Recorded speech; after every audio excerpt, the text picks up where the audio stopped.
Y por último, unos casos clínicos aplicados a todo lo que vamos a ver dentro de la charla.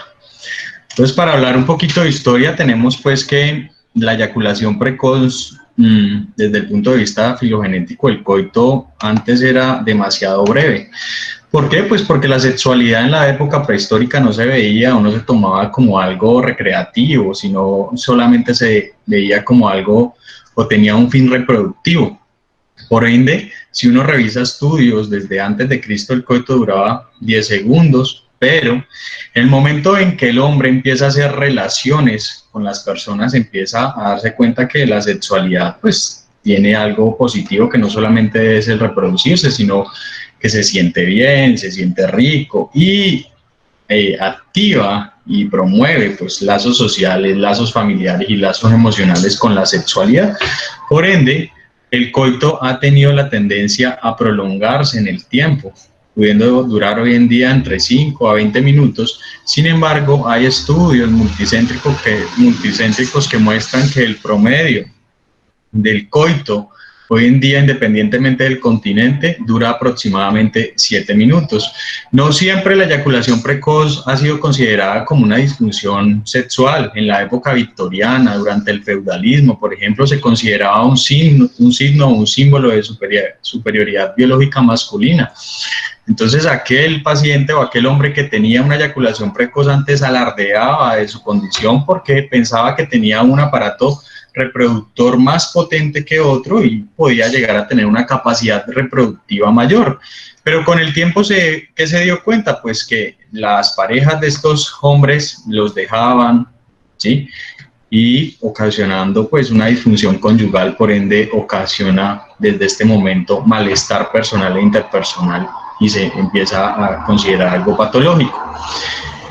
Ya cuando se empieza a ver algo como patológico, pues los médicos empiezan a hacer unos estudios un poco más avanzados y este señor es el doctor Gross, un cirujano estadounidense que por allá en 1887 coge una muestra de 10 pacientes que están en el lecho de muerte y que han sido eyaculadores precoces durante toda su vida y hace una necropsia académica para ver qué era lo que tenían estos pacientes dentro de su aparato genitourinario y encontró en ese momento que ellos tenían una rectificación de la uretra posterior, siendo una de las etiologías ahora o actualmente todavía propuestas y válidas en estos momentos. Ya luego viene von Krafft-Ebing, que es el padre de la sexología médica, y en su libro Psicopatías Sexuales escribe acerca de la eyaculación precoz, pero no denota propiamente el término de eyaculación precoz, sino que la toma como una variante normal de la sexualidad.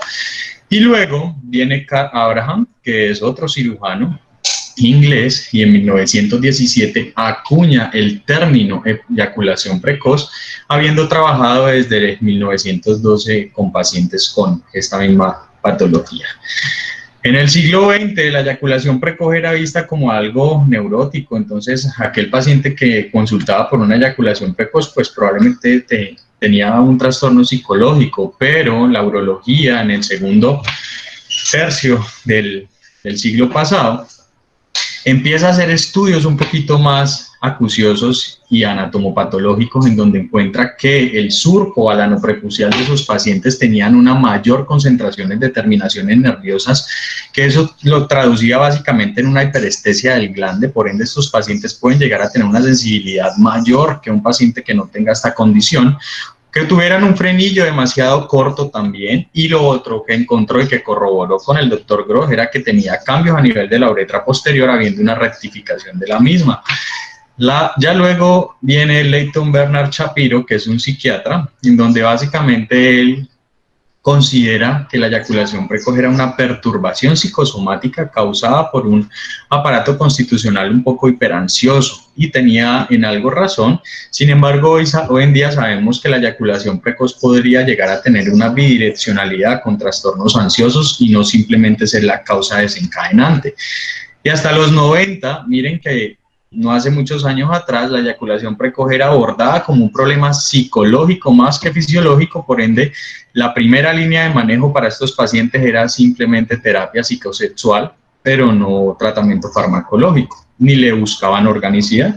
Esta es una pintura creada en el 2002, ¿sí? Por un pintor español, Carlos Sheikh, que habla pues de la actitud, o de la fase, o de la postura, o de la cara que tienen los pacientes con eyaculación precoz, porque en realidad es una patología que causa bastante ansiedad en los pacientes.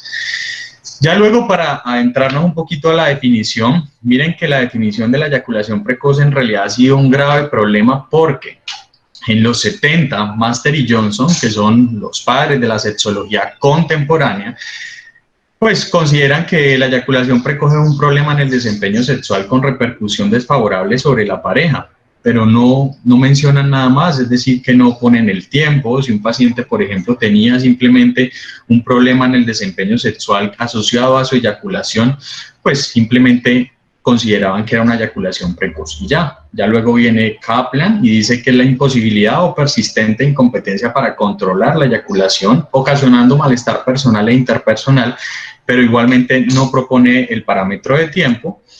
La OMS en el 92 y el CIE-10 pues consideran que una es la incapacidad de retrasar la eyaculación precoz, la eyaculación suficientemente como para disfrutar una relación sexual, y el CIE-10 dice no, pero a esto hay que colocarle orden, pongámosle un tiempo, y él denota que la eyaculación precoz se debe de presentar antes de los 15 segundos, ocasionando igualmente malestar personal e interpersonal, y todas estas situaciones tenían que excluirse a casos asociados a consumo de alcohol, sustancias psicotóxicas, medicamentos, que algún contexto sexual haya inducido aumento de los niveles de excitación por la novedad de la pareja o la situación, o que esos pacientes tuvieran una baja frecuencia de actividad sexual.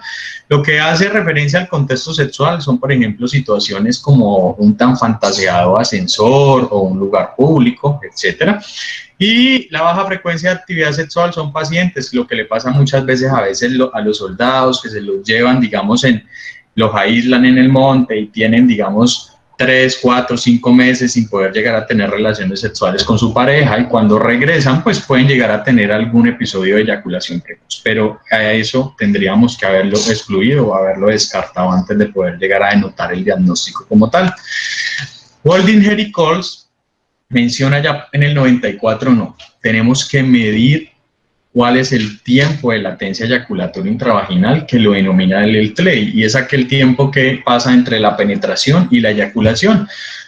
Y dice, el CIE-10 tenía razón con respecto al tiempo, pero entonces aquel paciente que tiene 16 o 16 segundos de coito y tiene una eyaculación y tiene malestar personal e interpersonal, no tiene una eyaculación precoz, pues realmente el CIE-10 erró porque fue un tiempo demasiado corto para poder llegar a hacer el diagnóstico, y Waldinger empieza a proponer que ojalá nos concentráramos en la definición de menor a 1 minuto. Y el DSM-4 está de acuerdo con Waldinger, asociado siempre a malestar personal o interpersonal, y ya como estamos en el DSM-5, mire que el DSM-5 dice que la eyaculación precoz tiene 4 componentes: una eyaculación precoz permanente, que es aquella que dura menor a 1 minuto y ha existido desde siempre. La adquirida es aquella en donde el paciente nunca tuvo eyaculación precoz, pero ya tiene 30, 40 años y de un momento a otro desencadena los episodios de eyaculación precoz. Luego viene la eyaculación precoz natural variable, que es aquella que puede llegar a pasar o a suceder ocasionalmente, sí, pero puede llegar a ser variable en el tiempo. Pueden llegar a haber ciclos en donde el paciente tenga episodios de eyaculación precoz, pero ciclos en donde básicamente no presentan ningún tipo de sintomatología ni de eyaculación precoz.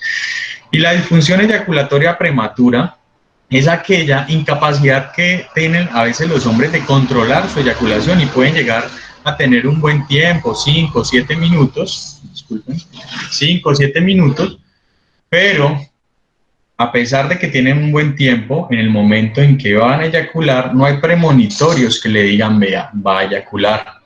Usualmente los hombres, el 99% de los hombres tenemos esa capacidad, que es ¿cuál capacidad? De reconocer el clímax, y el clímax es ese punto antes del orgasmo en donde el hombre dice, voy a eyacular, y va a tener la capacidad de parar la relación sexual, de cambiar la postura, de cambiar el movimiento, de parar la velocidad. ¿Para qué? Para prolongar un poco más el tiempo de latencia eyaculatoria intravaginal.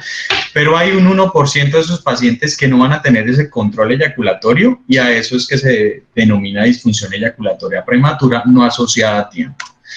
La Sociedad Internacional de Medicina Sexual por allá en el 2007 menciona que la incapacidad para retrasar la eyaculación, ocasionando malestar personal e interpersonal menor a 1 minuto, y la Guía Clínica de Asociación Urológica ya en el 2010 dice que es más pronto de lo deseado, asociado a 1 minuto y asociado al malestar personal o de ambos.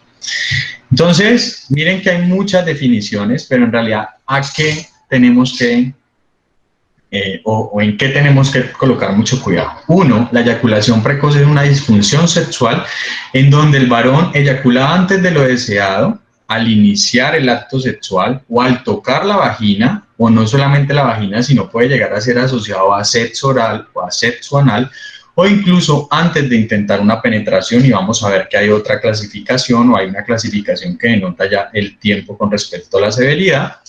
Para yo poder llegar a confirmar una eyaculación precoz como tal, el paciente tiene que durar menos de 1 minuto. Con eso podemos llegar a hacer una prueba confirmatoria de eyaculación precoz, y aquellos que duren menos de 1,5 minutos, pues los tenemos que llamar como pacientes con una probable eyaculación precoz, y ya más adelante vamos a ver qué le vamos a hacer a esos pacientes.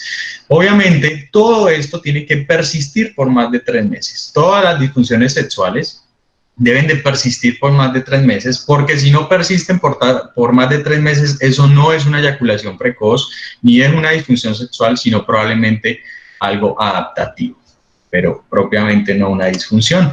Desde el punto de vista epidemiológico hay muchos estudios, les traje de pronto los más grandes. El Estudio Global de Actitudes y Conductas Sexuales por allá en el 2005 muestra una prevalencia del 30% y otro en el 2007 hasta el 22.7%. Y hay estudios que cogen todos esos análisis que han hecho y reportan algunas prevalencias que oscilan entre el 16 al 40%. Sin embargo, las diferencias que se presentan en esa prevalencia se deben a que había una imprecisión en el diagnóstico y no habían criterios estandarizados para poder llegar a determinar o diagnosticar una eyaculación precoz. Y ya en el 2009 dice otro estudio que el 43% de los españoles sufren de eyaculación precoz en algún momento de su vida, aunque el 90% de los encuestados la identificaron más como la pérdida del control y no como la eyaculación menor a 1 minuto, ¿sí?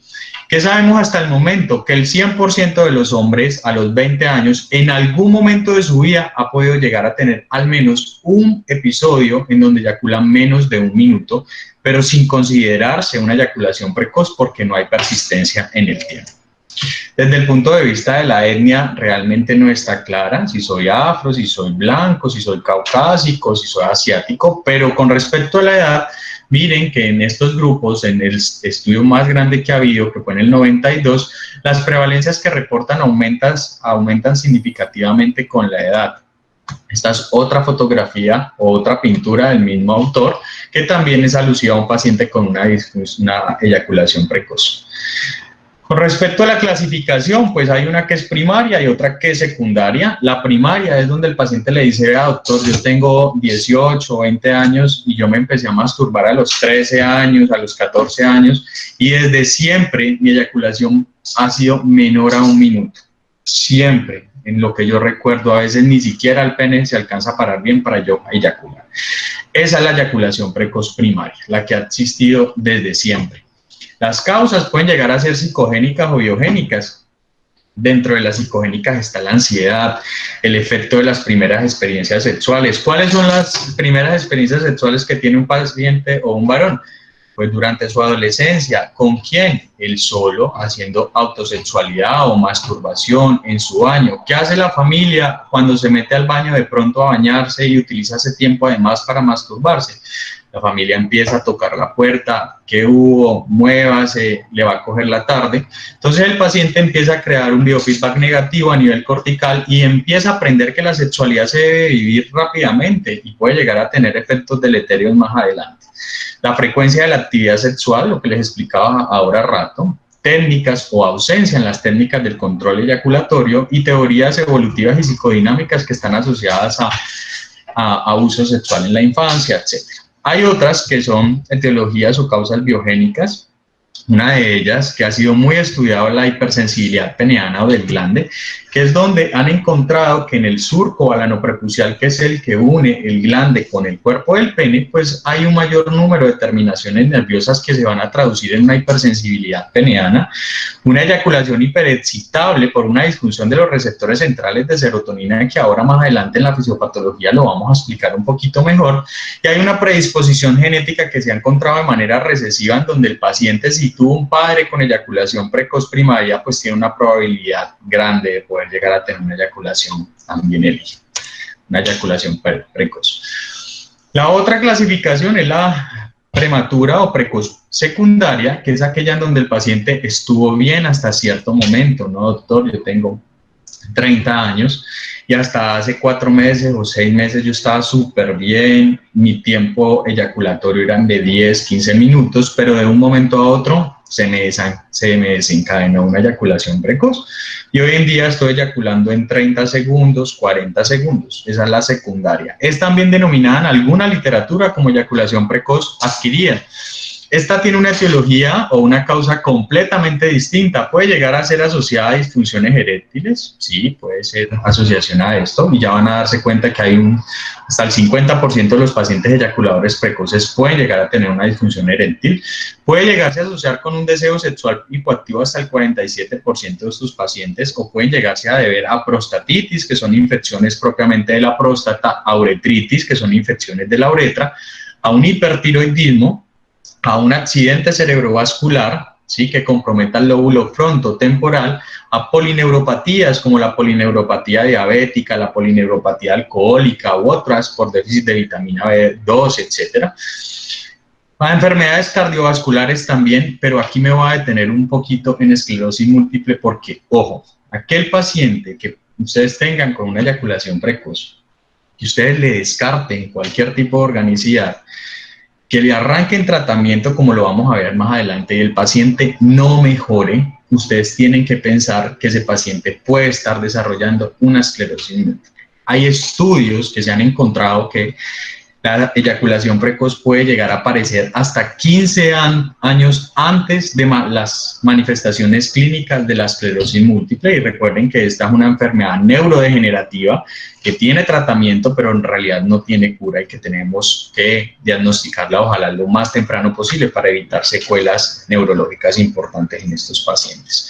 La eyaculación precoz secundaria también se debe a patología traumática, por ejemplo, que el paciente haya tenido un aneurisma aórtico y hayan hecho en su acto quirúrgico un traumatismo del sistema nervioso simpático, que hayan tenido fracturas de pelvis o que hayan tenido traumas craneales comprometiendo el lóbulo frontotemporal, que tengan una eyaculación precoz secundaria por fármacos también, los famosos simpaticomiméticos, la efedrina, la adrenalina, ¿sí?, la fenilefrina, los antagonistas serotoninérgicos, cabergolina, bromocriptina, los agonistas dopaminérgicos, como cabergolina, bromocriptina, los antagonistas serotoninérgicos como la metoclopramida, los diuréticos de asa como la amiloride, la furosemida y otros agonistas colinérgicos igualmente.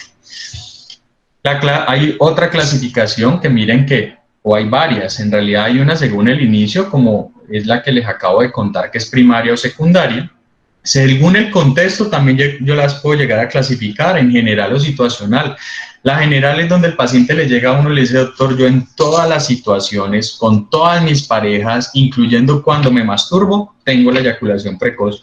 Mientras la situacional es cuando le dicen: vea, yo con fulana sí, pero con la masturbación no, o con sutana sí, pero con la otra no.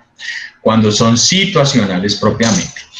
La etiología puede llegar a ser biogénica o psicogénica, dependiendo la causa propiamente.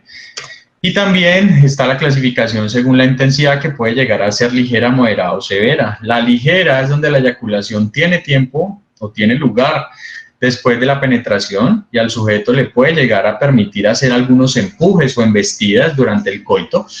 La moderada es donde la eyaculación ocurre inmediatamente después de la primera penetración, y la severa es donde el paciente ni siquiera alcanza a penetrar, ¿sí?, o a veces ni siquiera alcanza a adquirir una tumescencia peneana adecuada para estar teniendo la eyaculación.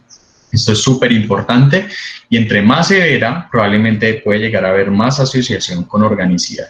Y la asociación con otras disfunciones sexuales, como les mencionaba anteriormente, se puede llegar a asociar con disfunción eréctil o con deseo sexual hipoactivo, pero miren que casi que hasta el 50% de estos pacientes tienen asociación con otra disfunción sexual y de ese 46.3%, el 50% van a tener una disfunción eréctil, el 47% van a tener un deseo sexual hipoactivo, que son los niveles de deseo bajos o disminución de la libido, y otro 2.4% se pueden llegar a asociar a lo que antes llamábamos aversiones sexuales y hoy en día denominamos orientaciones parafílicas como zoofilia, pedofilia, pederastia, sadomasoquismo, voyerismo, etcétera, etcétera. También debemos de pensar en esas causas, en asociación. La eyaculación precoz y otros trastornos asociados, sí, puede llegarse a asociar a trastornos como la disfunción eréctil, la cual pues va a ocasionar una bidireccionalidad con respecto a los trastornos de ansiedad y puede llegar a empeorar tanto la eyaculación precoz como a empeorar la disfunción sexual o la disfunción eréctil en caso tal de que las dos lleguen a estar concomitantemente en un paciente. Desde el punto de vista fisiopatológico, si ustedes logran entender esta diapositiva, se van a dar cuenta porque una de las líneas de manejo serían los inhibidores de la recaptura de serotonina, que más adelante los vamos a ver. Aquí en esta imagen, tenemos la neurona presináptica, acá la neurona posináptica. En la neurona presináptica pues van a haber unos receptores 5-HT1A, que esos receptores van a tener la característica de que van a detener el impulso nervioso para poder que ese paciente pueda llegar a tener su orgasmo o su eyaculación dentro de un tiempo normal, si estuvieran en condiciones normales. Pero si estos receptores 5-HT1A tienen una hipersensibilidad, estos receptores no van a permitir que estas vacuolas presinápticas se alcancen a llenar la neurona presináptica, sino que como tienen hipersensibilidad, con una o dos vacuolas van a desencadenar el estímulo eyaculatorio. La otra etiología puede llegar a ser una hiposensibilidad de los receptores 5-HT2C, que son los receptores posinápticos. ¿Qué hacen estos receptores posinápticos? Tienen la capacidad mixta, una de excitatoria, otra inhibitoria.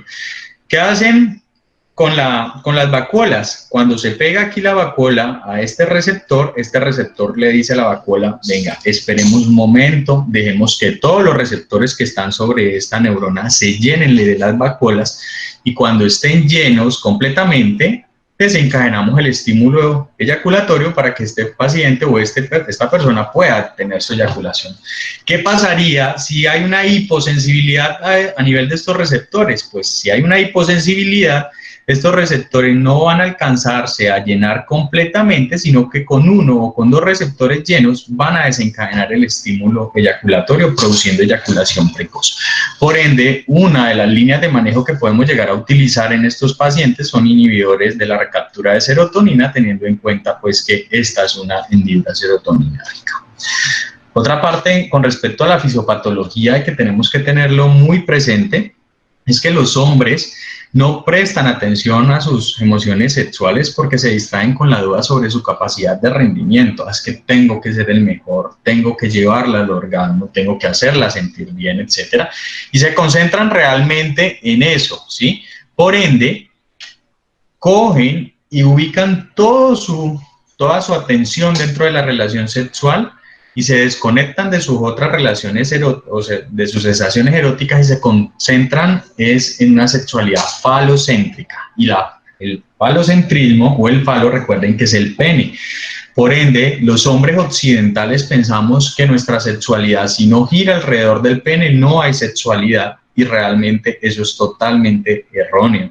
Recuerden que, por ejemplo, tenemos otros tipos de sexualidad como la sexualidad tántrica, que es un tipo de sexualidad que no incluye genitalidad, sino que incluye, por ejemplo, la estimulación de otras zonas erógenas que también pueden llegar a desencadenar orgasmos. ¿Cuál es la historia natural entonces de los pacientes con eyaculación precoz? Miren que un solo paciente puede llegar a coger muchas vías. Así no se trata.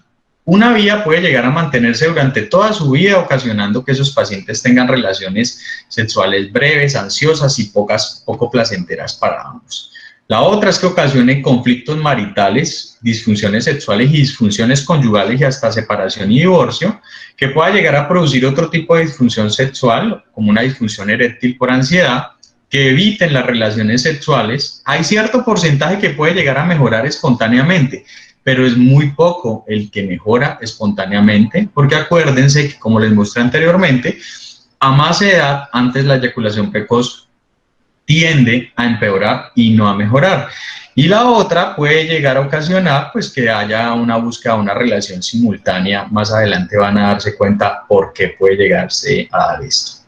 El impacto en la calidad de vida, muchos hombres con eyaculación precoz informan con mayor frecuencia, uno, una baja frecuencia o una baja satisfacción en su relación sexual, dificultad para relajarse durante el coito, una menor frecuencia de relaciones sexuales, un grave deterioro en la autoestima y en la autoconfianza sexual.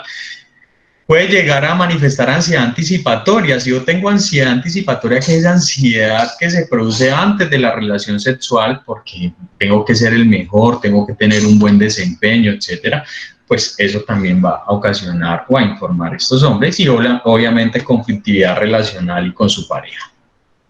Hay ciertas situaciones especiales que sí o sí tenemos siempre que descartar cuando tenemos un paciente con eyaculación precoz.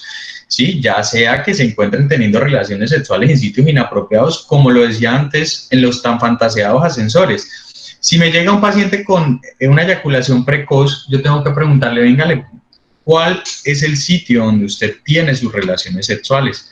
Entonces, si le dicen, no, es que a nosotros nos excita mucho los ascensores y casi siempre lo hacemos desde que tenemos el apartamento en un piso 10 y el piso 1 al piso 10 es que tenemos la relación sexual, pues obviamente esa situación especial va a tener que cambiarla.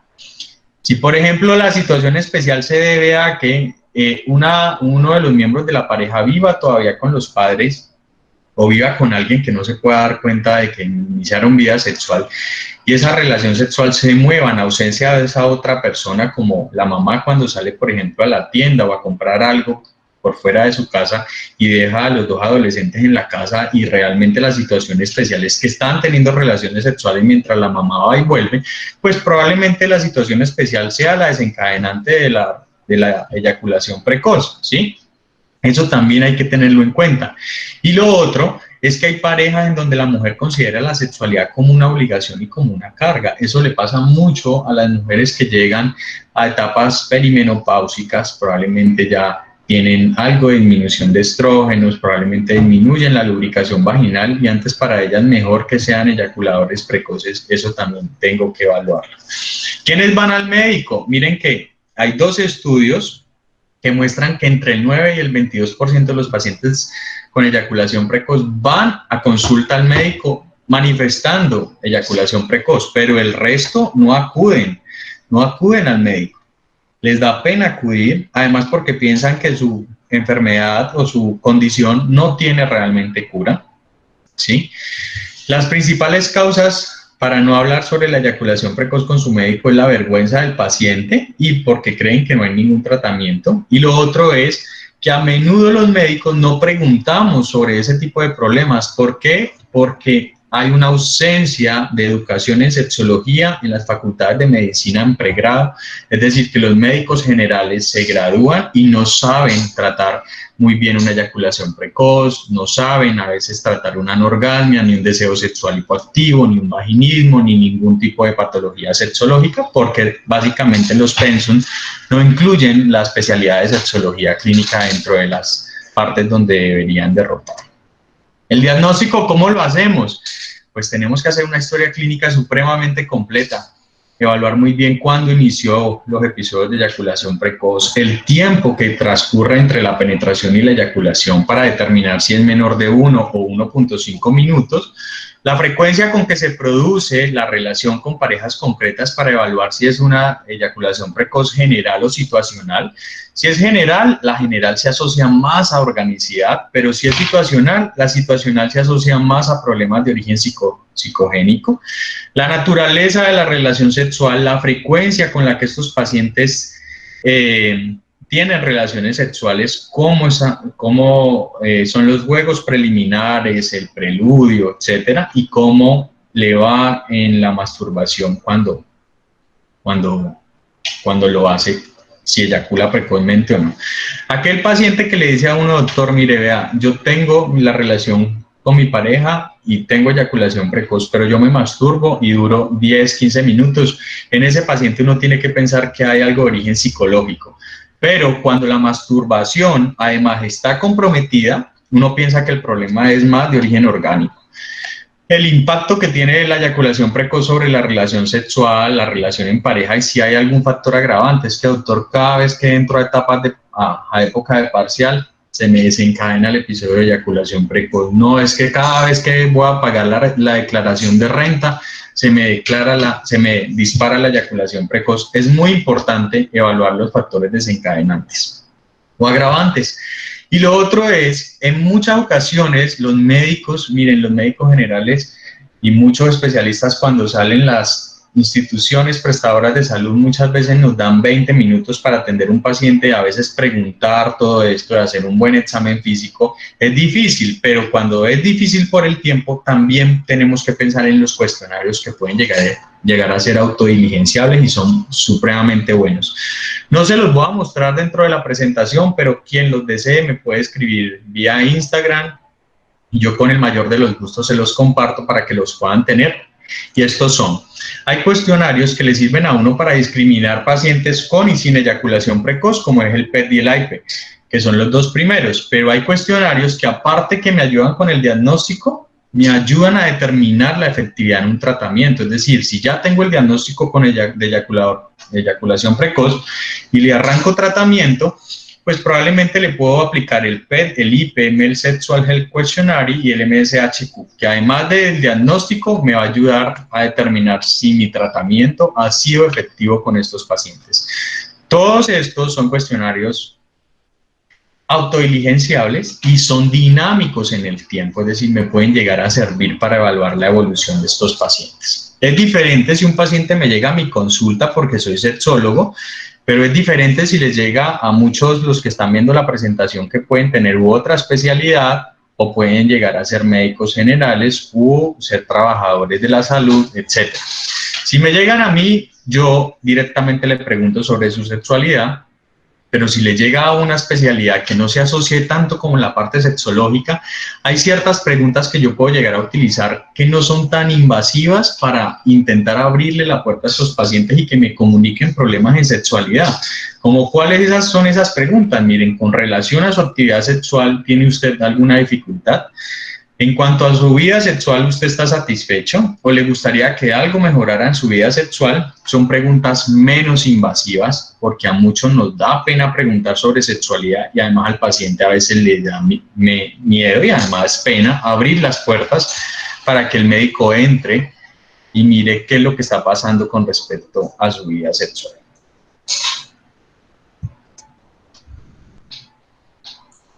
¿Qué paraclínico, qué estudios complementarios le debo de pedir al paciente con eyaculación precoz? Tengo que evaluar muy bien la TSH, que no esté disminuida o suprimida, determinando o descartando que no haya un hipertiroidismo, y de una vez la T4 libre para evaluar la probabilidad de que no sea primario, secundario, terciario.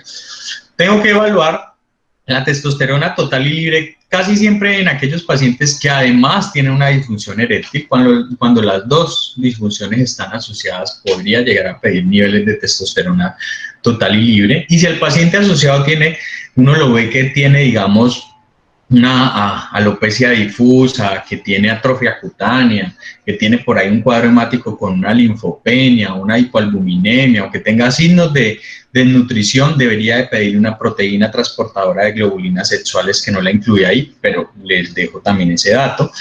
Debo de pedir prolactina para evaluar si de pronto hay algún problema a nivel de la silla turca. Si están altas, pues tendría que evaluar más adelante con una resonancia magnética o con algo que me evalúe la silla turca. Evaluar bien el perfil lipídico, porque recuerden que se asocia con enfermedades cardiovasculares. Evaluar muy bien la glucosa, porque puede llegar a ser un signo de una neuropatía diabética en estos pacientes. Tengo que hacerle un ataque de columna lumbosacra a aquellos pacientes que que hayan tenido antecedentes de traumatismos a este nivel, de lo contrario realmente no hay necesidad, o aquel paciente que pueda llegar a tener una clínica, alguna hernia discal, pero de lo contrario no. Y TAC cerebral simple o contrastada, pues una simple en caso tal de que yo esté sospechando que ese paciente me hizo un SB isquémico frontotemporal, o que me está haciendo, o si yo estoy pensando que me está haciendo probablemente un tumor del lóbulo frontotemporal, yo le pido la contrastada para evaluar bien esa parte. Bueno, el tratamiento. Yo tengo que evaluar hablar muy claramente con el paciente acerca de las expectativas que tiene él con respecto a mi tratamiento.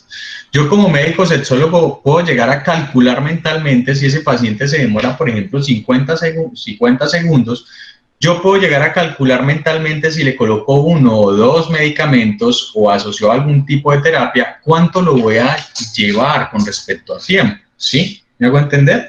Si yo, por ejemplo, sé que él se demora 1 minuto y yo pienso que puede llegarse a beneficiar de una lidocaína, por ejemplo, yo sé que la lidocaína multiplica por 5 el CLEI, es decir, que ese paciente se va a terminar demorando entre 5 a 6 minutos. ¿A usted le sirve ese tiempo, señor? No, doctor, yo me gustaría prolongarlo un poquito más. Entonces, siempre evaluar las expectativas que tiene ese paciente con respecto al tiempo que quiere ganar. Y si el paciente me pide tiempos muy extremos, como por ejemplo, no es que yo quiero demorarme 1 hora, yo también tengo que ser muy claro y decirle, no hay medicamentos que prolonguen tanto el tiempo de latencia eyaculatoria intravaginal. Hay casos individuales, sí, y como en medicina no todo es blanco ni todo es negro, y hay pacientes que le pueden llegar a prolongar tanto el tiempo que hasta se pueda llegar a demorar 1 hora, pero la literatura médica no muestra que haya medicamentos que prolonguen tanto el orgasmo o la eyaculación en estos pacientes. Si la eyaculación precoz se asocia con una disfunción eréctil o otra disfunción sexual o una infección genitourinaria, yo debo de tratar primero las anteriores, no tratar la eyaculación precoz. Si yo encuentro, por ejemplo, que el paciente tiene un hipertiroidismo, yo trato el hipertiroidismo. Y si yo lo trato, el paciente me va a mejorar la eyaculación precoz si el hipertiroidismo es el causante de la misma. Que le encontré una prostatitis porque le hice un tacto rectal y la próstata estaba dolorosa, además tuvo descarga uretral, etc.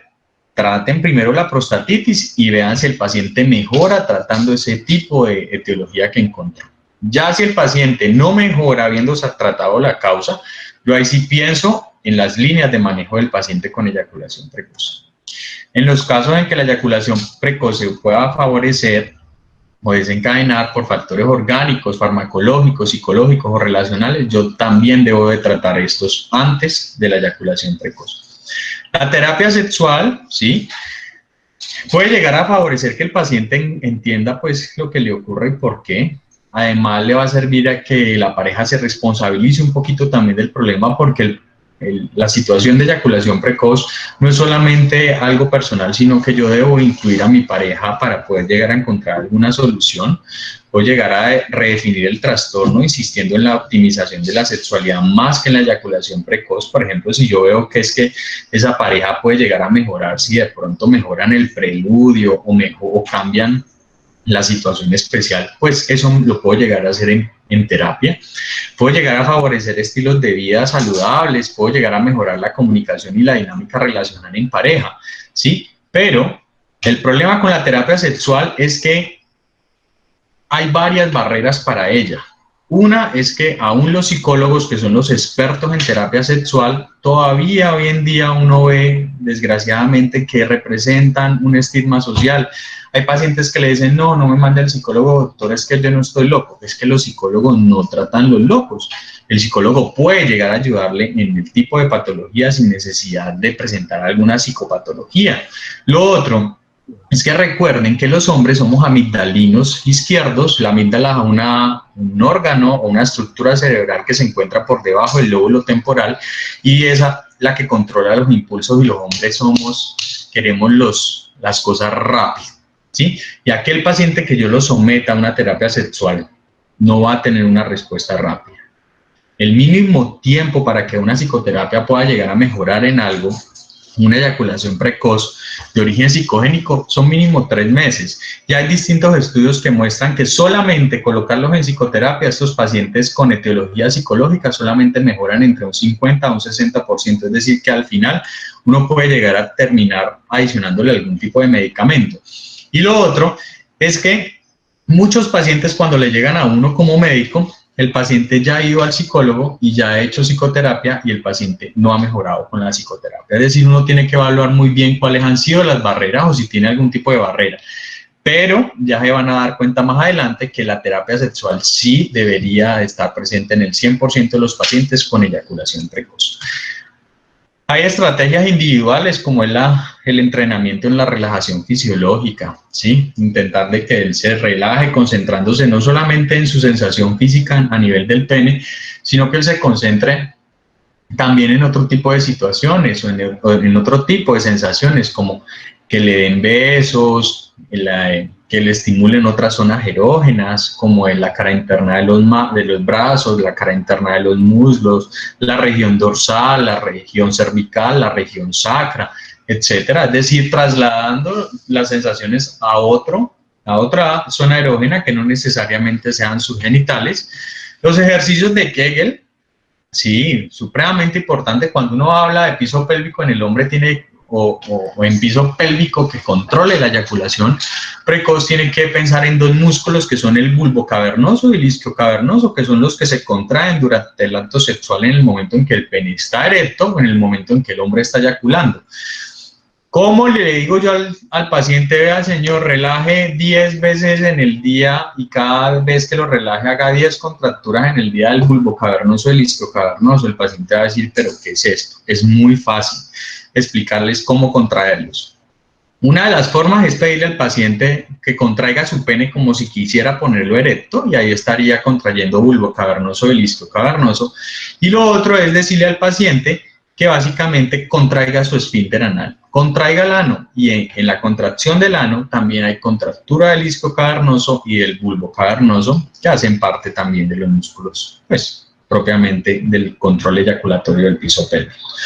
La idea de estos ejercicios de Kegel, como les decía, es que se hagan 10 sesiones al día y que cada sesión tenga o contenga entre 5 a 10 contracciones, ¿sí? Cosa que al final del día ese paciente haya hecho al menos 100 contracturas en el día. Solamente colocarle ejercicios de Kegel puede llegar hasta el 61% de estos pacientes a mejorar. Pero si yo a estos ejercicios de Kegel le coloco electroestimulación del piso pélvico, ¿sí? Que son unos TENS que se colocan a nivel de fosa ilíaca, cara interna de los muslos, y le pasan cierto tipo de corriente, pueden llegar a mejorar también hasta en un 65% tras 12 meses de tratamiento. Son medidas, digamos, que no son a corto plazo. Hay otras técnicas, y esto sí quiero que le coloquen mucho cuidado, y es, por ejemplo, yo puedo llegar a recomendarle al paciente que haga una terapia premasturbatoria, es decir, decirle al paciente, mastúrbese antes de la relación sexual. Le va a servir para la eyaculación precoz. ¿Cuál es el problema? Que muchos hombres no alcanzan a tener un segundo episodio de erección después de que se masturban. Entonces muchos no alcanzan a hacer terapia premasturbatoria. Si el paciente le dice, no, yo me puedo masturbar y puedo eyacular y luego puedo estar con mi señora, no hay ningún problema. Que se masturbe o que haga premasturbación antes de la relación sexual le va a servir. ¿Por qué? Porque si se premasturba, todas las vacuolas que están en la hendidura, en la neurona presináptica, van a salir de ella en el momento de esa primera eyaculación. Es decir, que en la segunda uno siempre se demora más en eyacular, precisamente porque esa neurona presináptica se demora más en llenarse de esas vacuolas. Otra técnica es el aclimatamiento vaginal, ¿sí? El aclimatamiento vaginal es que el pene, usualmente en condiciones normales, si no está dentro de la vagina, del ano, de la boca, ¿sí? Pues está en un medio que es el medio ambiente, y el medio ambiente es un medio que es seco, ¿sí? Y es frío, y cuando entra dentro del canal vaginal, anal u oral, entra un medio que es húmedo y además es caliente o es tibio. Eso ocasiona una descarga neuroadrenérgica que va a predisponer que ese paciente tenga eyaculación precoz si empieza las embestidas inmediatamente. ¿Qué es el aclimatamiento vaginal? Decirle al paciente, introduzca su pene dentro del canal vaginal y espere durante 30 a 40 segundos mientras su pene se aclimata a ese medio. ¿Para qué? para que esa descarga neuroadrenérgica no se produzca tan fuertemente y produzca eyaculación precoz. Es muy importante. Esta primera o estas dos primeras, ¿sí?, tienen que colocar cuidado, digamos, a la hora de formularlas. ¿Por qué? Porque hay algo que uno tiene que cuidar mucho en el momento en que manda un tipo de técnica de estas, y es la espontaneidad en la que se mueve la relación sexual. Esta técnica no cuida la espontaneidad de la relación sexual, y esta tampoco cuida la espontaneidad. ¿Qué pasaría, por ejemplo, qué es lo que pasa frecuentemente cuando uno manda aclimatamiento vaginal? Que la mujer, mientras espera los 30 o los 40 segundos con el pene ahí adentro, sin hacer embestidas, los niveles de excitación femenina decaen. Entonces puede llegar a ser contraproducente para la mujer en términos de excitación. El stop-start, que es también la técnica de arranque y parar, ¿sí?, es en el momento en que está teniendo la relación sexual y el paciente siente que va a tener la eyaculación, frene las embestidas, descanse un momentico y luego vuelva y arranque. Ese es el stop-start, pero el que más me gusta de todos, porque es el que más cuida la espontaneidad de la relación sexual, es el squeeze, que es este que les muestro aquí en esta foto, que también lo pueden llegar a encontrar como técnica del apretón. Y es que el squeeze es en el momento en que el paciente está teniendo la relación sexual y siente que va a tener la eyaculación, pues básicamente él saca el pene inmediatamente del canal vaginal y aprieta su surco balano prepucial, ¿sí? Y en el momento en que él aprieta el surco balano prepucial, el reflejo eyaculatorio se resetea y vuelve y arranca desde cero. Como todo reflejo puede llegarse a agotar, es decir, que después de la segunda o tercera ocasión que se hace el apretón, el paciente no le va a servir, pero al menos si hace 2 o 3 intentos de squeeze y le prolonga la eyaculación, pues es un ejercicio que va a cuidar mucho la espontaneidad de la relación sexual, porque no es sino apretar 2 o 3 segundos el surco y con eso sirve o resetea el reflejo. El tratamiento farmacológico, hay muchas líneas de manejo, como lo pueden llegar a ver.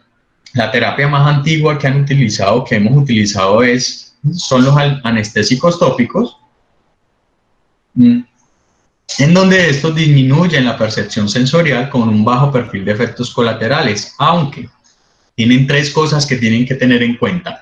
Siempre los pacientes deben de utilizar condón para poder utilizar anestésicos locales, sino en el momento en que penetra, pues el pene, si está untado de lidocaína o del anestésico, va a anestesiar la vagina de la mujer y va a ocasionar una anestesia genital femenina, haciendo que la mujer no sienta nada. Lo otro es que va a disminuir el umbral, ¿sí?, de sensibilidad del pene, ocasionando en muchas ocasiones disfunción eréctil. Entonces hay que ser cuidadosos en el momento en que vamos a hacer la formulación de estos anestésicos locales. Y si yo los voy a formular, no hay ningún problema. Hay un tratamiento que es con lidocaína y prilocaína, y los podemos llegar a encontrar de 2 maneras, en crema o en spray. Ambos, en crema o en spray, van a multiplicar por 5 el tiempo de latencia eyaculatoria intravaginal. ¿Cuál es la diferencia entre la crema y el spray? Que la crema yo la debo de formular 20 minutos antes de la relación sexual para que sirva, pero el spray lo puedo llegar a formular simplemente 5 minutos antes de la relación sexual. Es decir, que el spray va a cuidar un poco más la espontaneidad de la relación sexual en comparación con la crema. La Essence Screen es una crema que nació en Corea con un compuesto de extractos de 9 productos naturales y que en evidencia médica tenían una tasa de éxito hasta el 89.2%.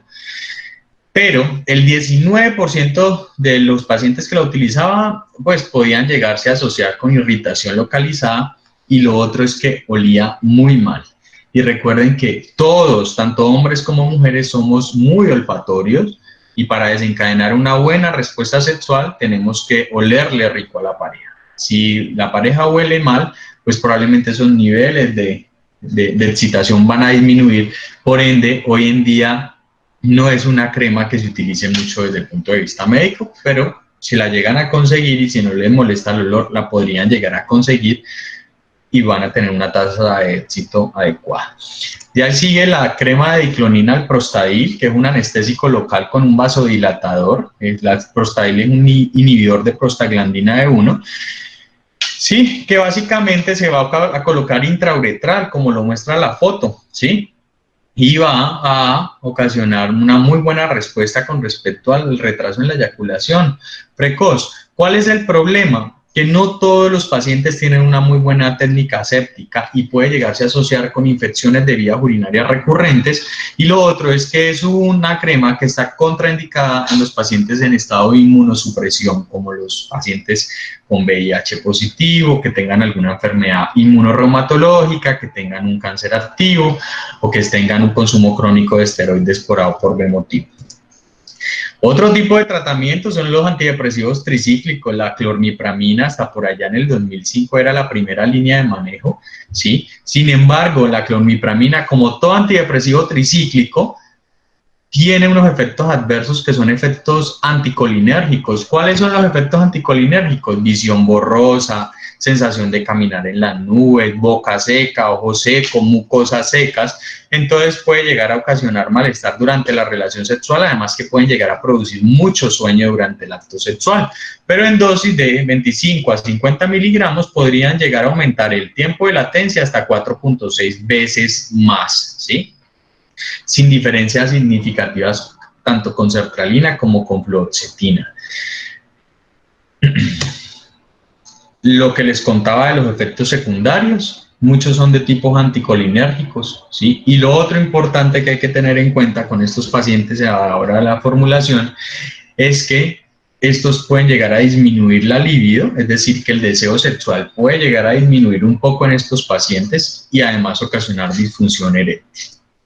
Ya siguen los inhibidores selectivos de la recaptura de serotonina, ¿sí? En donde básicamente estos pueden llegar a tener un impacto sobre la eyaculación precoz después de los 2 o 3 días de tratamiento. Cuando uno habla de los inhibidores, tiene que hablar de 3, la fluoxetina, sertralina y paroxetina, que son inhibidores selectivos, pero son de acción larga. Si yo tengo un paciente, por ejemplo, que tiene relaciones sexuales una vez al mes o 2 veces al mes, no importa, señor, si yo le voy a formular uno de estos 3, todos los días tiene que tomarse el medicamento. Si no sirven como tratamiento pre-relación sexual porque su vida media es larga. A diferencia de la dapoxetina, que tiene un perfil farmacocinético completamente diferente a las 3 primeras, en donde este es un inhibidor selectivo pero de acción corta. Entonces este sí nos va a servir antes de la relación sexual. Tómese, señor, su Privilegy 30 miligramos o 60 miligramos 30 o 60 minutos antes de la relación sexual y con eso tiene el efecto. Entonces este sí puede llegar a tomarse antes de la relación sexual. Ese paciente que tiene relaciones sexuales con baja frecuencia, una vez al mes o 2 veces por mes, la dapoxetina sería ideal. Pero en aquellos que tengan una actividad sexual 3 por semana, 4 por semana o diario, sería mejor montarlos en un tratamiento continuo con alguno de estos 3 primeros. La dapoxetina es la primera línea de manejo en pacientes industrializados o europeos. La FDA lo aprobó cerca del 2012, lo podemos llegar a conseguir. Sí, el problema es el costo, es muy costoso. Entonces, a ver, si el paciente tiene una frecuencia de actividad sexual muy grande, pues es un tratamiento que no le va a salir muy cómodo desde el punto de vista económico. Tras la administración de 30 o 60 miligramos de dapoxetina, los pacientes van a tener una concentración máxima a la hora y no van a tener problemas con respecto a su relación sexual y el tiempo se le va a prolongar. Los pacientes que ingieran dapoxetina pueden llegarla a ingerir con alimentos, no tienen ningún problema, y el perfil farmacocinético entre 30 a 60 realmente es nulo, es decir, que no van a ocasionar acaticia ni ningún síntoma pues asociado a los inhibidores selectivos. Hay varios estudios con población importante durante una duración importante que muestran que la dapoxetina es el inhibidor que más puede llegar a prolongar la fase de tiempo de latencia eyaculatoria intravaginal. Mira que las dosis recomendadas tanto para este antidepresivo tricíclico como para estos inhibidores de la recaptura de serotonina son casi que las mismas dosis antidepresivas con un incremento del TRACE significativo para cada una de estas. El citalopram y el escitalopram, que son ansiolíticos, los resultados realmente son muy contradictorios, ¿sí? Aunque ambos podían llegar a mostrar el incremento del TLEI, pero podían llegar a disminuir la fase de deseo sexual en estos pacientes. No son tratamientos de primera línea realmente en pacientes con eyaculación precoz. Los inhibidores de la 5-fosfodiesterasa sirven más porque disminuyen un poco la ansiedad anticipatoria. Recuerden que, si se acuerdan, hace 15 días que veíamos disfunción eréctil, el mecanismo de acción de los inhibidores de la 5-fosfodiesterasa es a nivel de la célula endotelial, ¿sí? Produciendo, sacando óxido nítrico, ese óxido nítrico se mete dentro del endotelio, va a nivel GMP cíclico, saca el calcio, relaja la célula y mejora la fase de erección. Nada tiene que ver con eyaculación. Entonces sirve más porque va a reducir la ansiedad de desempeño porque el pene va a estar más firme durante el acto sexual, ¿sí? Pero realmente no hay ninguna otra explicación por la cual mejore la eyaculación precoz. ¿En qué pacientes guarden estos medicamentos debajo de la manga? ¿En qué pacientes? Cuando haya una asociación en eyaculación precoz y disfunción eréctil, perfecto, iníciele un inhibidor de la 5-fosfodiesterasa en aquel paciente que tenga ambas comorbilidades, aunque solo para eyaculación precoz no hay ninguna evidencia empírica sólida que se pueda llegar a recomendar. Los bloqueadores alfa-1 selectivos, fenoxibenzamina, alfusocina, terazocina, tansulosina, pueden llegar a servir, pero tampoco son medicamentos de primera línea. Guárdenlos debajo de su manga. ¿Para qué pacientes? Para aquel paciente que tenga una eyaculación precoz asociada a una hiperplasia prostática benigna, cosa de que maten dos pájaros de un solo tiro, pero de lo contrario, pues no son de primera línea tampoco, aunque pueden llegar a servir. El tramadol se piensa que inhibe la recaptación de norepinefrina y serotonina y por ende puede llegar a ocasionar prolongación del tiempo de latencia eyaculatoria intravaginal. ¿Cuál es el problema con el tramadol? Y lo manifiestan muchos pacientes: sensación de mareo, náuseas, vómito, visión borrosa, estreñimiento. Entonces tienen que estar pendientes cuando formulen el tramadol para eyaculación precoz. Si es en gotas, pues unas 3 o 5 gotas máximo para evitar todos los efectos adversos asociados al tramal. Y lo otro es dejarlo a aquellos pacientes que tengan una eyaculación precoz y que asociado tengan una enfermedad dolorosa, como una enfermedad inmunorreumatológica, una enfermedad como una osteoartrosis o una gonartrosis o coxartrosis, o que tengan un CA activo o una patología dolorosa en donde va a servir a uno para la eyaculación precoz y además para controlar el dolor durante el acto sexual. La cirugía fue algo que se propuso en algún momento, la circuncisión fue una de ellas, ¿sí? Sin embargo, existen estudios neurológicos que demuestran que la sensibilidad en circuncisos versus aquellos que no son circuncisos son igual en estos pacientes cuando el pene está en fase de erección. Cuando el pene está en fase de tumescencia, ahí sí la sensibilidad puede llegar a ser un poco más en aquellos no circuncisos, pero si el pene está erecto, la sensibilidad en ambos penes va a ser igual. Por ende, la circuncisión no es una cirugía que se haga hoy en día como tratamiento de la eyaculación precoz. Algo que se propuso en algún momento era hacer la neurotomía selectiva del pene, coger el dorsal del pene. Recuerden que hay dos nervios importantes dentro del pene, uno es el dorsal del pene y otro es el pudendo. Pudendo es erección, dorsal del pene eyaculación, pero habían decusaciones o uno quedaba al lado del otro y cogían los urólogos y entraban a veces y cortaban el pudendo, ocasionando que ese paciente persistiera con su eyaculación precoz, pero además quedaran con una disfunción eréctil de origen neurogénico. Aquellos pacientes que salían bien y con éxito de la cirugía, pues tenían una tasa de curaciones hasta de 93, desde el 83 hasta el 92%, aunque actualmente se necesitan más estudios que confirmen la eficacia de este tipo de tratamiento. Ya para ir terminando y pasar a los casos clínicos que van a ser muy concisos, pues algunas recomendaciones que yo quisiera que ustedes se llevaran para su casa, ¿sí? Y con el grado de recomendación que actualmente pues tenemos con respecto a medicina basada en la evidencia. Si la eyaculación precoz se asocia con una disfunción eréctil, otras disfunciones sexuales, una disfunción genitourinaria, estas deben de ser tratadas primero con una grado de recomendación B.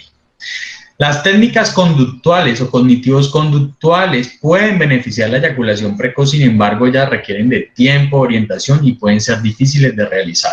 A mí no me sirve que la técnica cognitivo-conductual de un paciente con eyaculación precoz me la haga cualquier psicólogo. Yo tengo que buscar un psicólogo que sea especialista en terapia sexual y que él sea el que se encargue de hacerme este tipo de técnica conductual para poder que el paciente, si tiene un desencadenante psicogénico, mejore. Si no, no. Por ende, tiene que tener mucha experticia el psicólogo sexólogo que va a hacer este tipo de tratamiento. La farmacoterapia es la base del tratamiento en la eyaculación precoz primaria. Yo nunca puedo llegar a mandar solamente psicoterapia, sino además tengo que ayudar con farmacoterapia. Los inhibidores selectivos continuos son la primera línea de manejo aquí, en nuestro medio, en América. La primera línea de manejo en Europa es dapoxetina, pero en nuestro medio son los inhibidores selectivos de recaptura de serotonina continuos como paroxetina, sertralina, fluoxetina. La apoxetina es un inhibidor de acción corta que viene de Europa y ha sido el tratamiento a demanda para la eyaculación precoz, es decir, que es el tratamiento antes de la relación sexual. Los anestésicos tópicos proveen una alternativa viable en donde aquellos pacientes con inhibidores selectivos no se puedan llegar a utilizar. Aquellos pacientes que tengan, por ejemplo, una enfermedad por reflujo gastroesofágico y que los tengamos con antieméticos a altas dosis, como metoclopramida, domperidona, etcétera, y que tengamos miedo de pronto de colocarle un inhibidor selectivo porque nos pueda llegar a hacer un toxidromo serotoninérgico, preferiblemente coloquémosle anestésicos tópicos. Aquel paciente que es renuente a tomar antidepresivos o inhibidores selectivos, pongámosle los anestésicos tópicos y les va a servir, pero teniendo en cuenta lo que les dije antes con respecto a anestesia genital femenina, hipoestesia del pene y disfunción eréctil. La recurrencia es probable después de que uno termine el tratamiento. Si yo arranco el tratamiento, los tratamientos en eyaculación precoz, siempre piénsenlo o hablen con los pacientes y díganle, vea, yo lo puedo llegar a montar en un tratamiento, pero mínimo debemos de durar entre 6 meses a 1 año con el tratamiento. Después de ese tiempo hay que hacer un desescalonamiento paulatino de este medicamento. Si yo lo quito abruptamente, el paciente va a volver a arrancar en eyaculación precoz. ¿Qué hago en esos casos? La terapia cognitivo-conductual es la única que ha demostrado que puede llegar a mejorar la prevención en las recaídas de estos pacientes con un grado de recomendación también considerable. El tratamiento que tenemos que pensar que hay que mandar es el tratamiento combinado, colocarle farmacoterapia asociado a alguna estrategia no farmacológica como las técnicas que les comenté, el squeeze, apretón o técnica de apretón, aclimatamiento, premasturbación, asociado siempre a terapia cognitivo-conductual. Yo como sexólogo siempre arranco tratamiento farmacológico, pero además yo apoyo a estos pacientes con psicoterapia, ¿sí? Y combinando esas dos cosas, miren que el 90% de estos pacientes me van a mejorar. La clormipramina igualmente asociada a terapia cognitivo-conductual me puede llegar a mejorar bastante, pero teniendo en cuenta los efectos adversos. Y ya para concluir, recordar que la eyaculación precoz es una condición multidimensional que refleja una respuesta fisiológica predeterminada biológicamente, pero influida por factores psicosociales. Por ende, tenemos que hacer siempre combinación del tratamiento de terapia sexual asociado a la terapia farmacológica para que los resultados sean mejores a largo plazo. Entonces, ya para ir terminando, el caso clínico 1 es un paciente que me llega, todos son pacientes de la vida real, son pacientes de mi consulta, de 16 años, me llega manifestando que tiene relaciones ocasionales con su novia, que se demora solamente 15 segundos en el tiempo de latencia eyaculatoria intravaginal, que presenta esto desde hace 2 meses de evolución. Cuando interrogo a este paciente y le pregunto si ha presentado episodios de eyaculación precoz antes, niega. Si le pregunto acerca de la masturbación, niega. Arrancó a masturbarse a los 13 años aproximadamente. Durante la masturbación siempre estuvo en más o menos de 10 a 15 minutos de play, ¿sí? No cumple el criterio de eyaculación precoz, además porque no persiste por encima de los 2 meses, pero yo cuando evalúo la parte de las situaciones especiales, la forma en como este adolescente tenía relaciones sexuales con su novia era mientras la mamá de esta novia salía a la tienda y regresaba a su casa. Por ende, este paciente yo no lo puedo llegar a categorizar como una eyaculación precoz, sino como una situación especial asociada a episodios de eyaculación precoz. ¿Qué tendría que hacer en este caso? Cambiar el contexto en donde se mueve la relación sexual para poder que mejore esta parte. No hay que descartarle organicidad ni hacerle psicoterapia, simplemente cambiar la situación especial. El caso 2 es totalmente distinto, ya es un paciente de 35 años, tiene una pareja estable, manifiesta que desde hace un año tiene una eyaculación precoz, es decir, que sería una eyaculación precoz primaria o secundaria, sería secundaria, ¿sí? Tiene 50 minutos de tiempo de latencia, 50 segundos de tiempo de latencia eyaculatoria intravaginal con su pareja, pero cuando yo le digo, usted se masturba de vez en cuando, él me dice, sí, doctor, yo a veces me masturbo, pero durante la masturbación yo puedo llegar a durar 5 minutos, 6 minutos o 10, etc. En estos pacientes, cuando uno le indaga acerca del parámetro de masturbación y la masturbación está conservada, yo tengo que hacer una historia clínica muy completa porque tengo que evaluar si hay algo de origen psicosocial que me le está desencadenando esta eyaculación precoz a este paciente. En este caso yo pensaría más en causas de origen psicogénico. El caso 3 es un paciente de 52 años que tiene 20 minutos de tiempo de latencia eyaculatoria intravaginal y tiene gran malestar por ser eyaculador precoz, pero cuando yo lo interrogo y le vuelvo y le pregunto cuánto es el tiempo que él se demora en el TLE, él me dice, doctor, 20 minutos. Le pregunto yo entonces, ¿usted cuánto se demoraba antes? Me decía, yo me demoraba más o menos 1 hora u hora larguita cuando empezaba la parte del coito y no paraba hasta 1 hora y ahí sí, eyaculaba.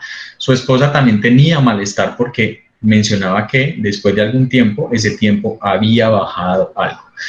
Esto simplemente es una variante normal que está asociada ¿a qué? A la edad. Parte del envejecimiento que hace el aparato genitourinario es la disfunción de los receptores serotoninérgicos, por ende el tiempo puede llegar a bajar, la eyaculación puede ser antes de lo normal cuando empieza la parte del envejecimiento y esto tenemos que tenerlo en cuenta, ¿sí? Decirle a este paciente, darle tranquilidad que hace parte del proceso por el cual se va a someter, digamos, todo su sistema genitourinario asociado al envejecimiento. No habría que descartarle ningún tipo de organicidad, pero si este paciente se siente con mucho malestar por esto, yo podría llegar a ponerle bajas dosis de un inhibidor selectivo o podría llegar a indicar la relación sexual con anestésico local, ¿sí? Para intentar prolongar un poco más este tiempo, pero sin descartar organicidad, ya que es una variante normal. El cuarto paciente era un paciente de 22 años con 1.5 minutos de tiempo de latencia eyaculatoria intravaginal. Durante la masturbación tiene 1 minuto de tiempo de latencia eyaculatoria intravaginal y es una situación que ha presentado siempre. Este paciente tiene una eyaculación precoz primaria y a este paciente sí o sí yo tengo que descartarle organicidad, porque vean la masturbación, cómo se ha comprometido, además que es una situación que se ha presentado desde siempre y es primaria, por ende hay que sí o sí descartarle organicidad y obviamente pues otro tipo de patología. Y en el último caso, de un paciente de 40 años que hasta hace 8 meses tenía un tiempo de latencia eyaculatoria intravaginal de 7 minutos, que estaba dentro del promedio a nivel mundial de lo que es una relación sexual o de lo que dura un coito. Ahora solamente dura 50 segundos de tiempo de latencia eyaculatoria intravaginal. Ha bajado significativamente, claro, y está en un parámetro que confirma el diagnóstico de eyaculación precoz. Más de 3 meses, menos de 1 minuto.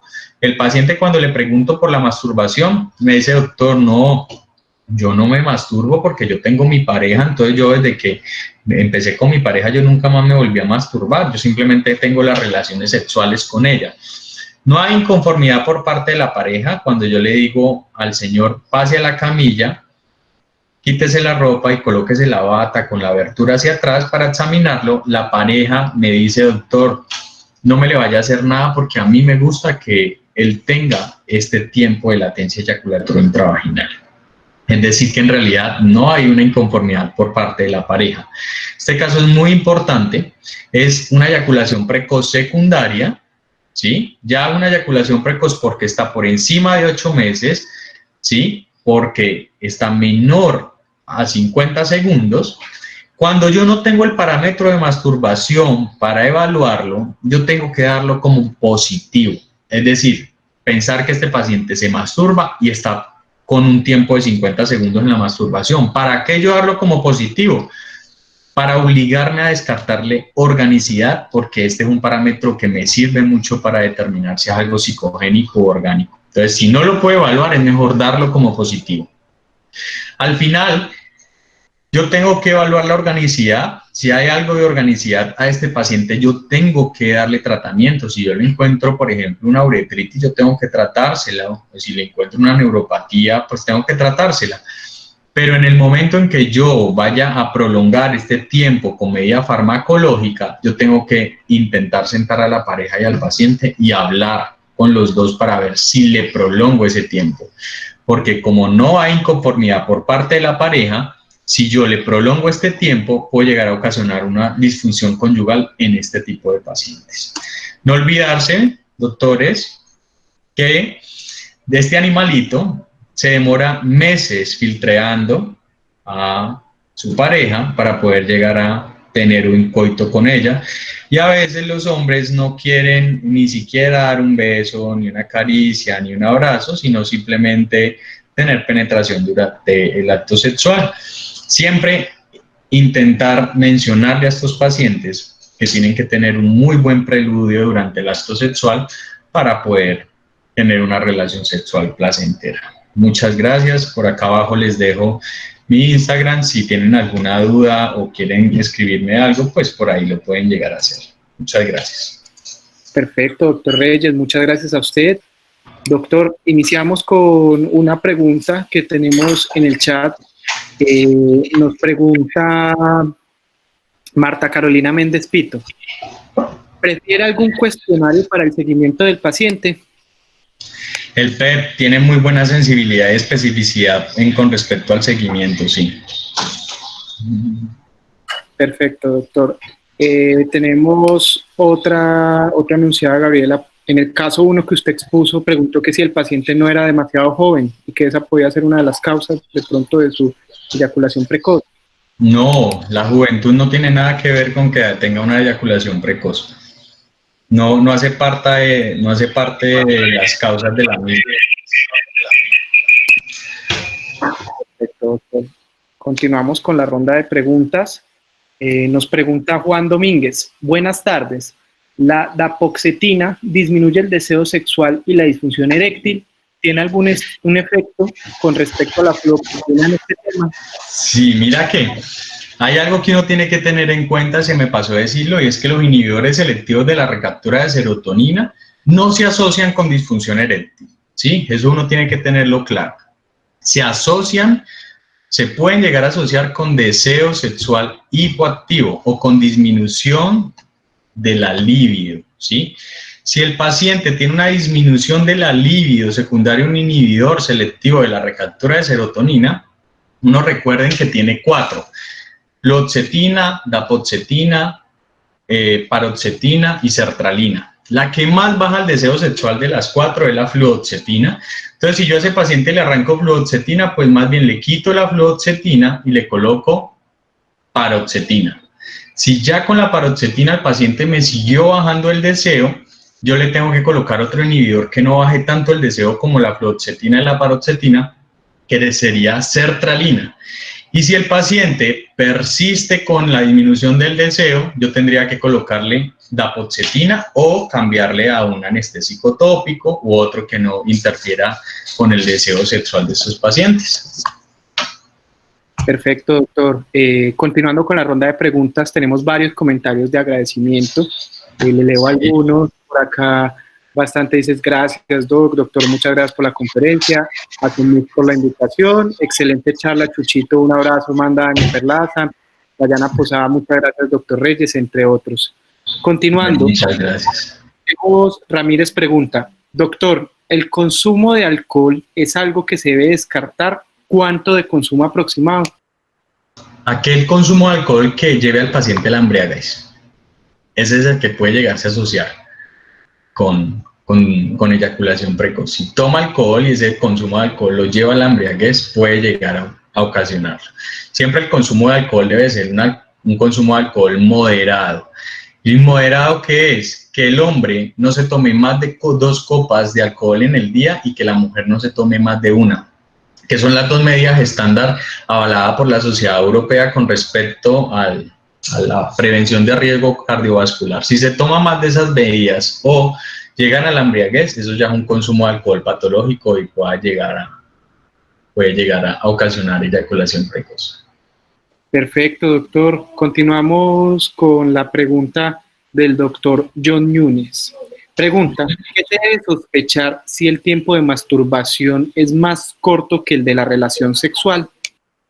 No, venga, yo veo dónde está la pregunta. ¿Quién es que la pregunta? Es que no entiendo. ¿Me la puede repetir? Pregunta, ¿qué se debe sospechar si el tiempo de masturbación es más corto que el de la relación sexual? Ya, puede llegar a ser orgánico.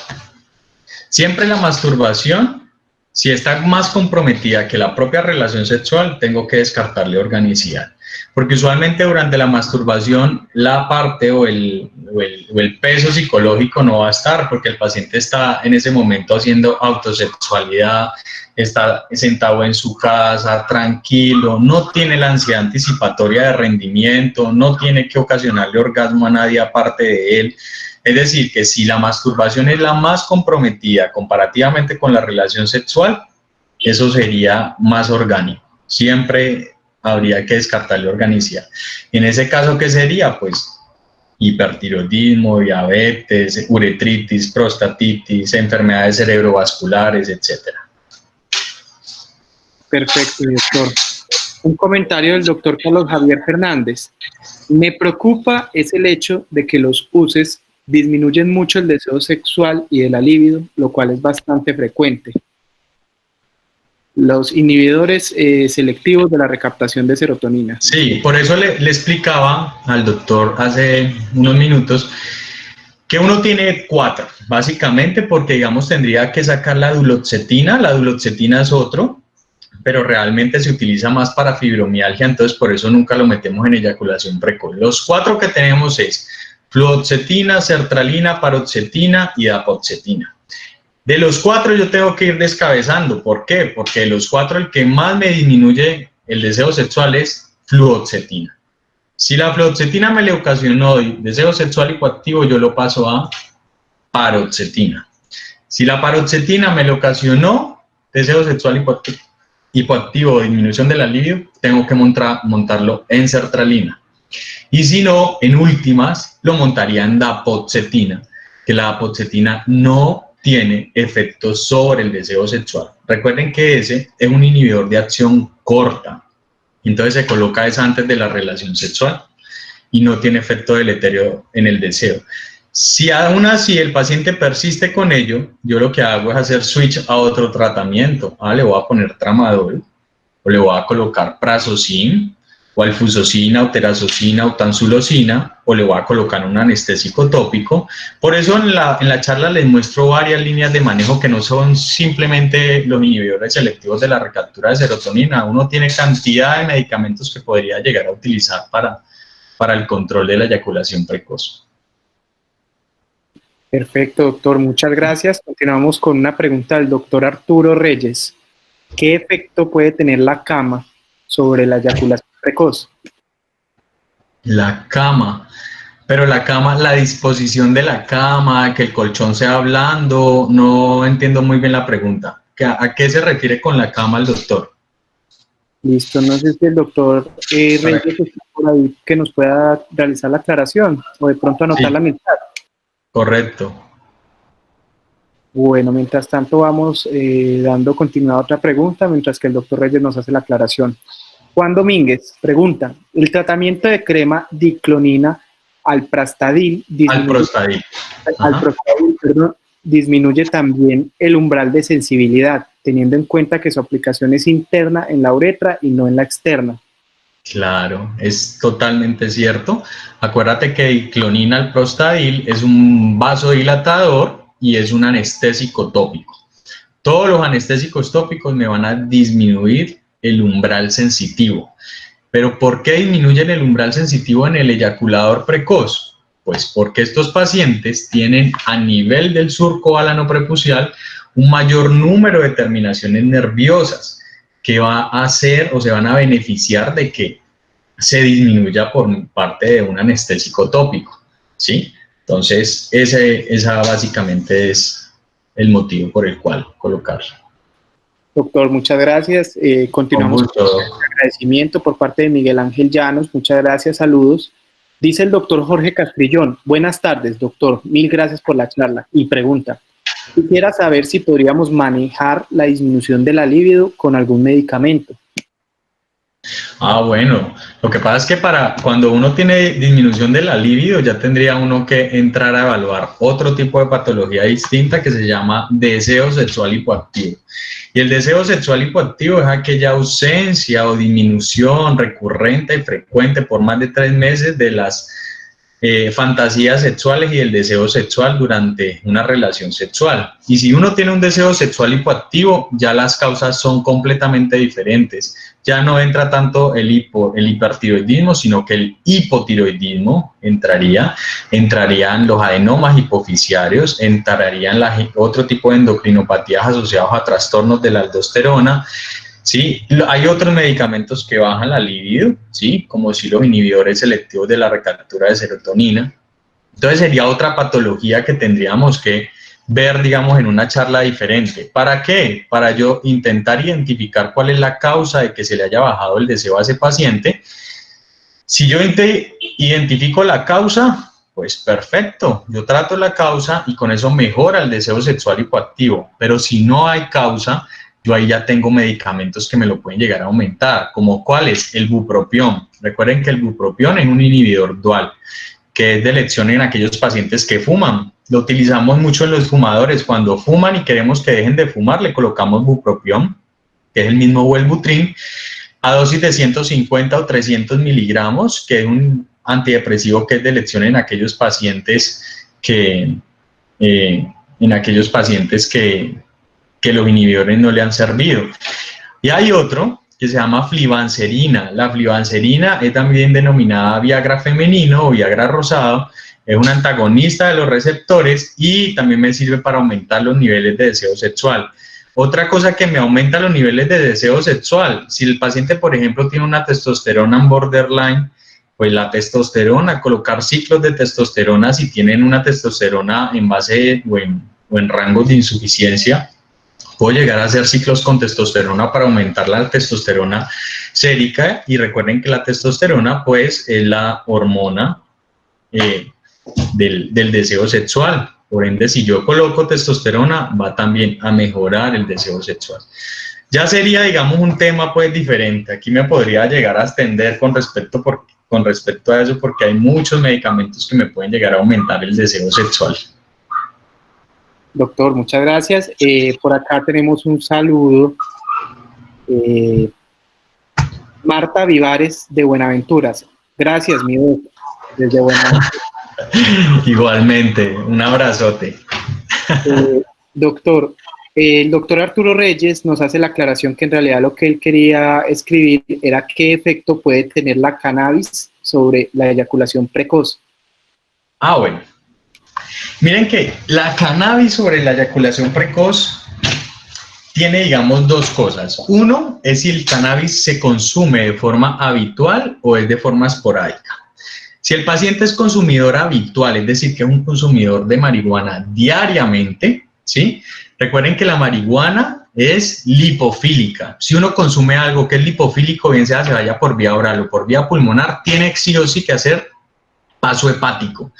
Si hace paso hepático, ¿quién es el que aromatiza las hormonas? El hígado, ¿sí? Por ende, va a haber una disminución de la aromatización androgénica de estos pacientes y va a disminuir los niveles de testosterona. El cannabis de forma crónica puede llegar a ser contraproducente a ocasionar deseo sexual hipoactivo. Y si el paciente es un consumidor paroxístico o ocasional, no es que de vez en cuando lo consumo para tener una relación sexual, puede llegar antes a tener un efecto benéfico en algunos estudios, ¿sí? pero uno no puede llegar a recomendar a un paciente consumo de cannabis para que mejore su eyaculación precoz. ¿Por qué? Porque recuerden que la marihuana en la gran mayoría de los casos es fumada, y si es fumada, pues va a ocasionar una disfunción a nivel de los receptores o de los neumocitos 1 y 2, y ocasionando riesgo para hacer enfermedad pulmonar obstructiva crónica, fibrosis pulmonar, cáncer, etcétera. Entonces realmente no es una de las líneas de manejo, además que de forma crónica.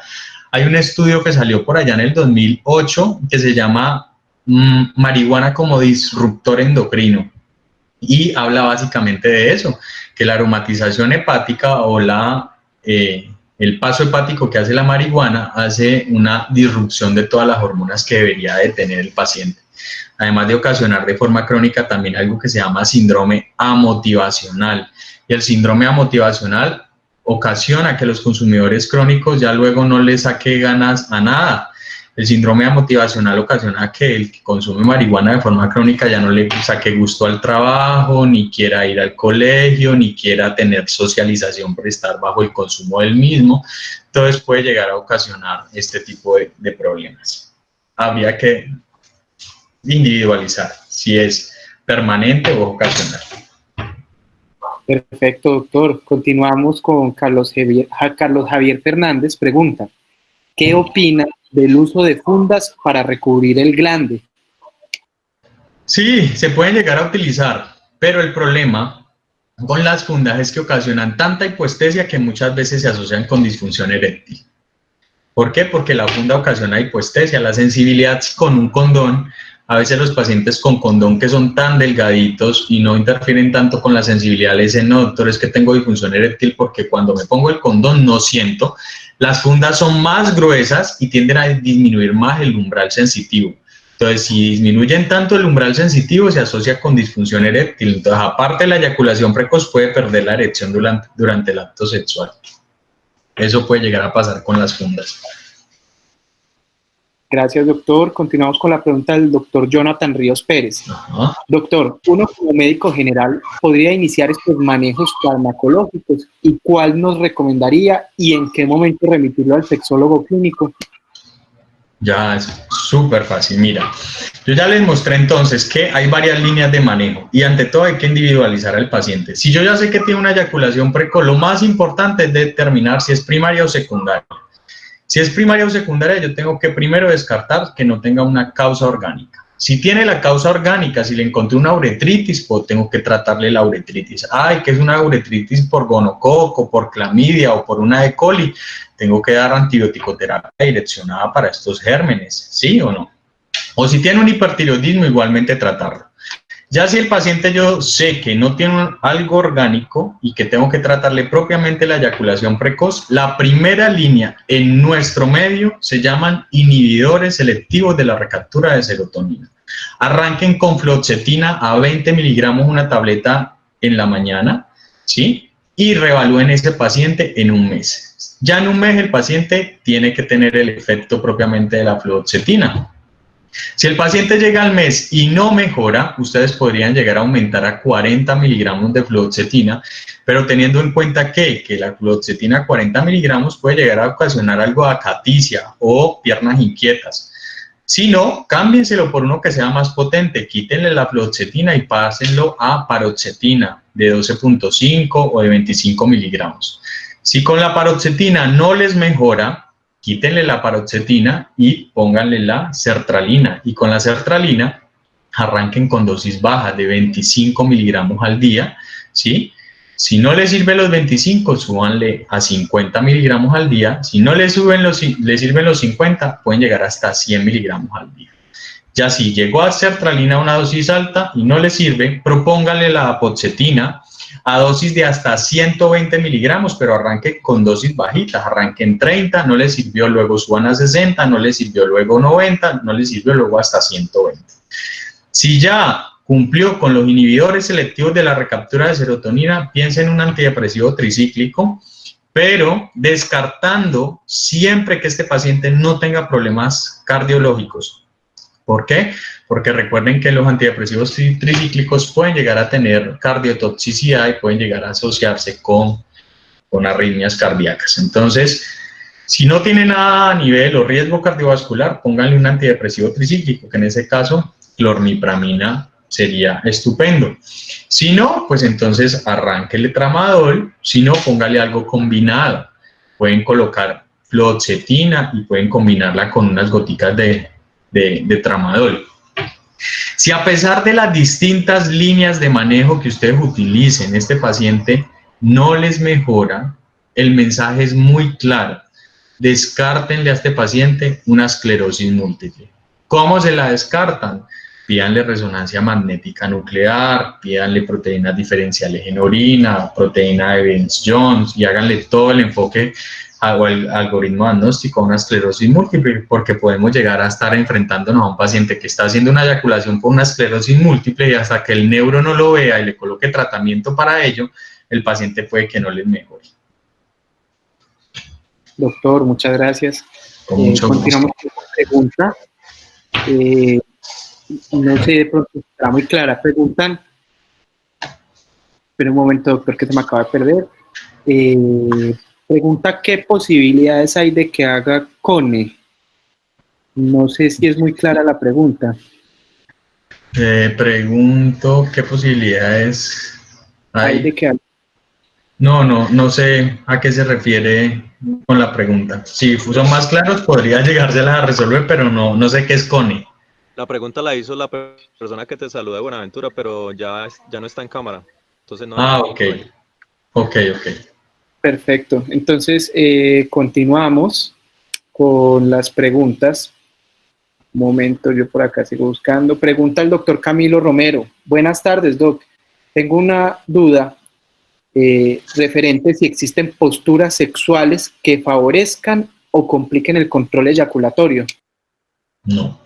La idea con la eyaculación precojante es uno tener dentro de su cabeza un arsenal tan grande de posiciones sexuales que le permitan el momento de la relación sexual hacer uso de esas posiciones sexuales para poder llegar a mejorar el tiempo de latencia eyaculatoria intravaginal. Yo ahí no se los coloco porque realmente lo que se denomina se llama Kama Sutra, ¿sí? Eso, cuando uno habla de posiciones o posturas sexuales, habla de Kama Sutra. El Kama Sutra no tiene muy buena evidencia médica como tal, pero desde sexología tántrica sí tiene evidencia médica y entre más posturas sexuales yo pueda llegar a utilizar, el tiempo de latencia puede llegar antes a mejorar. Entonces, la asociación con ciertas posturas no la hay. Bueno, doctor. Disculpe, continuamos con la pregunta. Por acá nos pregunta, doctor Reyes, ahora se preguntó sobre el consumo de cannabis, pero en cuanto al consumo de extracto de cannabinol, ¿mejoraría la eyaculación precoz aumentando el tiempo de latencia? Sí, mira que lo que pasa es que el extracto de cannabis tiene unos estudios que vienen aproximadamente desarrollándose desde hace 8 años en países por fuera de Colombia, y aquí en Colombia apenas estamos empezando a hacer estudios con aceites de cannabis. Hay algunos estudios de casos y cohortes que muestran que en algunos pacientes puede llegar a mejorar el tiempo de latencia eyaculatoria intravaginal, sin ningún problema. Pero hasta este momento no tiene una evidencia médica tan alta como para que las guías de práctica clínica en la eyaculación precoz recomienden el uso de cannabis vía oral para este tipo de patología. Es decir, que tendríamos que esperar a que haya más estudios médicos científicos que aprueben el uso de cannabis vía oral para que pueda llegar a mejorar. Hasta ahora faltan todavía estudios, aunque los pocos que hay han demostrado que beneficios acerca de esto. Perfecto, doctor. Bastantes mensajes de agradecimiento y de cariño hacia usted. Gracias. Pregunta por acá Mario Romo. Doctor, buenas tardes. ¿Existen alimentos que puedan evitar o mejorar la eyaculación precoz? Alimentos que puedan mejorar, no hay. Miren que en la literatura médica, digamos, hay muchos mitos asociados a alimentos que puedan llegar a tener, digamos, un comportamiento afrodisíaco o a tener un comportamiento benéfico o contraproducente en la parte sexológica. pero hasta ahora, desde el punto de vista médico, no hay estudios que demuestren que hayan alimentos que mejoren o que empeoren patologías sexuales. Cuando a mí me dicen, por ejemplo, doctor, ¿usted qué piensa de los alimentos afrodisíacos? Los alimentos afrodisíacos tienen un contexto sociocultural muy importante. Hablando, por ejemplo, de Buenaventura, en toda la costa del Pacífico piensan que comer mariscos y comer productos de mar van a subir los niveles de deseo sexual y van a mejorar mucho la función eréctil. Los pacientes que más tengo en el consultorio son pacientes que vienen del Pacífico. Y cuando uno revisa la literatura médica, realmente no hay medicamentos con una evidencia grande que demuestren que puedan llegar a servir para eso, ¿sí? Todavía la evidencia con respecto a medicamentos a alimentos es muy escasa. Hay pequeña evidencia, por ejemplo, con chocolate, pero es asociado a desencadenar altos niveles de fenilalanina. Igual pasa con el vino, por ejemplo, ¿sí?